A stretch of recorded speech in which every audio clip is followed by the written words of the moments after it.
Hello friends, Mahanadi அடுத்து வர எபிசோடில் என்ன நடக்கலாம் அப்படிங்கிறத பற்றி பார்க்கலாம். இன்றைக்கான ப்ரொமோ இன்ட்ரெஸ்டிங்கான ப்ரொமோவாக இருந்தாலும் ரொம்ப எமோஷனல் ப்ரொமோவாகவும் இருந்துச்சு. ஏன்னா லாஸ்ட் எபிசோடில் பார்க்கும்போது காவேரி ரொம்பவுமே அப்செட்டில் இருந்தாங்க. விஜய் நீ ஏதோ ஒரு விஷயத்தில் குழப்பமாக இருக்கா, அது எதுவாக இருந்தாலும் அதை இக்னோர் பண்ணிடு, எந்த சூழ்நிலையிலையும் நான் உன்னை விட்டு போக மாட்டேன் அப்படின்னு சொன்னாங்க. உடனே காவேரி ரொம்ப எமோஷனல் ஆகிட்டாங்க.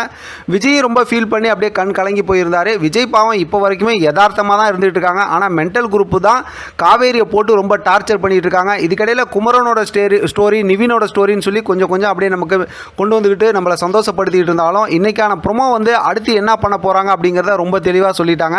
ஏன்னா காவேரியால் இப்போ வரைக்கும் மனசுக்குள்ளார அந்த விஷயத்தெல்லாம் வச்சுக்கிட்டு என்ன பண்ணுறதுன்னு தெரியாமல் ரொம்பவுமே யோசனையில் இருக்காங்க. ஒரு பக்கத்து ராகினி வேற ரொம்ப டார்ச்சர் பண்ணிகிட்டு இருக்கிறதுனால இப்போ நேராக ஹோமுக்கே போய் வெண்ணிலா கிட்ட பேச ஆரம்பிச்சிட்டாங்க. அந்த பேப்பரில் இருந்த ஃபோட்டோவை எடுத்து காட்டி இது யாருன்னு உங்களுக்கு தெரியுதான்னு கேட்கும்போது வெண்ணிலா பார்த்தோம்னா டக்குன்னு கொஞ்சம் தயக்கத்தோடு சொன்னாலும் விஜய், அதுவும் ஏன் விஜய் அப்படிங்கிற மாதிரி சொல்கிறாங்க. அப்போ வெண்ணிலாவுக்கு பழைய நினைவுகள் வந்துருச்சு அப்படிங்கிற மாதிரி தான் யோசிக்க தோணுது. இதுக்கப்புறம் பார்த்தா காவேரி ஏற்கனவே கங்கா சந்தேகத்தில் இருந்தாங்கல்ல, அதனால் கங்கா கிட்ட எல்லா உண்மையும் சொல்லிட்டாங்க. அது மட்டும் இல்லாமல் நான் இதுக்கப்புறம் பொறுமையாக இருக்க போகிறதில்ல, வெண்ணிலாவை விஜய் கிட்ட கூட்டிகிட்டு சேர்த்து வைக்க போகிறேன் அப்படிங்கிற மாதிரி சொல்கிறாங்க. அதுக்கு கங்கா இருந்துக்கிட்டு என்ன ஒரு தப்பான ஒரு முடிவு செய்கிற அப்படிங்கிற மாதிரி தான் எச்சரிக்கை செய்கிறாங்க. இருந்தாலும் இப்போ ஏதாவது பேசி காவேரியை சமாதானப்படுத்திடுவாங்க.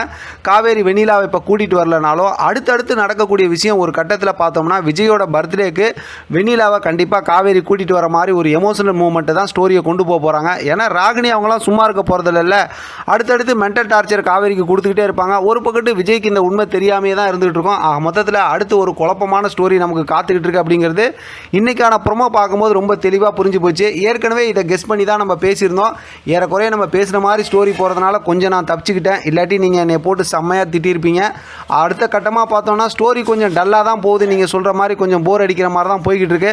பார்க்கலாம், இந்த வாரத்துக்கான ஸ்டோரியை கொஞ்சம் நம்ம அட்ஜஸ்ட் பண்ணி கொண்டு போயிட்டோம்னா அடுத்த வாரத்துக்கான ஸ்டோரிலாம் ரொம்ப இன்ட்ரெஸ்டிங்காக இருக்கும். ஏன்னா ஒரு வாரத்துக்கு மேலே இந்த ஸ்டோரியை வச்சு இழுன்னு இழுக்க மாட்டாங்க, அவங்களுக்கும் டிஆர்பி வேணும்ல. அதனால் அடுத்த வாரத்துக்கான ஸ்டோரிலாம் நல்லா தான் இருக்கும். இந்த ப்ரொமோ நல்லா இருந்துச்சுன்னு சொன்னீங்கன்னா இன்னொரு ப்ரொமோ ஈவினிங் பேசலாம். இதை பற்றின உங்களோட கருத்து கமெண்ட் பாக்ஸை தெரியப்படுத்துங்க. தொடர்ந்து ஆதரவு கொடுங்க. தேங்க்யூ ஃப்ரெண்ட், தேங்க்ஸ் ஃபார் வாட்சிங்.